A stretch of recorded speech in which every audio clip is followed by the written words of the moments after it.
Welcome to my channel Supriya home kitchen. আজ আমি আপনার কাছে নিয়ে এসেছি ট্যাংরা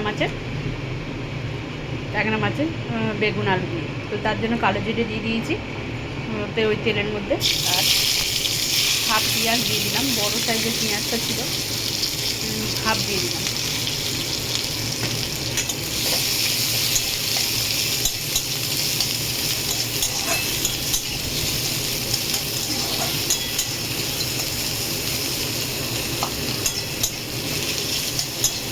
পেঁয়াজটা ভালো করে ভেজে ফিরছি।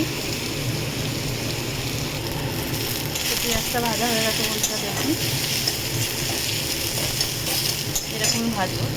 এখানে একটা সিদ্ধ আলু নিয়েছি, আর বেগুন হাফ নিয়েছি, আর একটা টমেটো নিয়েছি।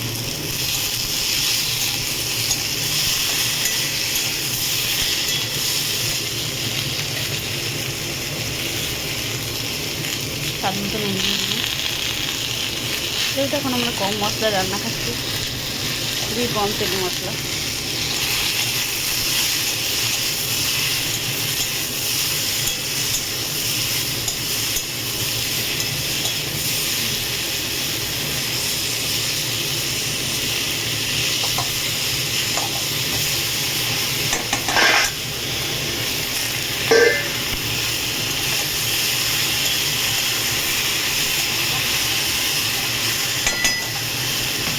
এবারে আমি এটা ঢাকা দেবো, 5 মিনিট পরে ফিরছি। এবার হলুদ দিয়ে দেবো বন্ধুরা।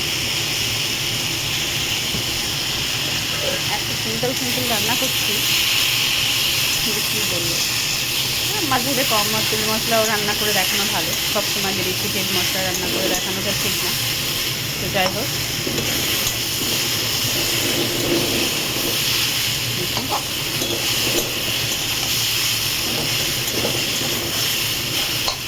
টমেটো আমার গলে গেছে।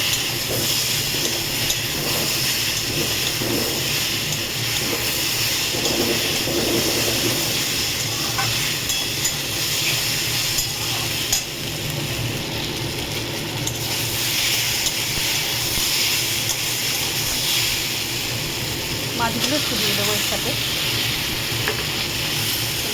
খুব কম তেল মশলা তো বন্ধুরা, কম করে ভাজা হচ্ছে মাছগুলো, যাতে মশলাটা তেলের মধ্যে ঢুকে যায়। আমি পরে ফিরছি।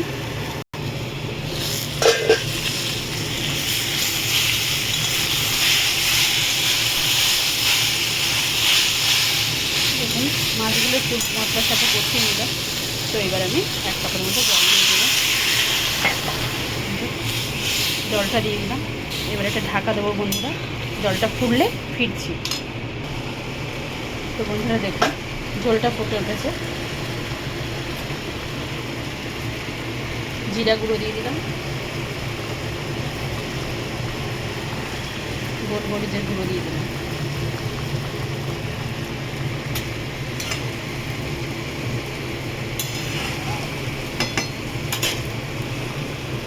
পরে ফিরছি। তো বন্ধুরা দেখুন বেশ ভালো করে ফুটে গেছে। এবার আমি একটু ধনেপাতা কেটে রেখেছি, সেটা দিয়ে দেবো। দিয়ে আবারও ঢাকা দেবো। 5 মিনিট পরে ফিরছি বন্ধুরা।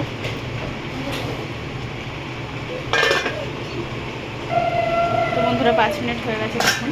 তো আমার মাছের ঝোলটা রেডি হয়ে গেছে, বেগুন আলু দিয়ে মাছের ঝোল। তো ঝোলটা তো আপনারা একটু শুকিয়ে নিতে পারেন, কিন্তু আমি আর শুকাবো না। আমি এই অবস্থায় করবো, যেহেতু ডাল নেই, কিছু নেই।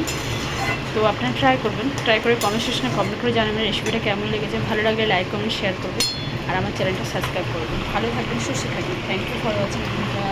Bye bye.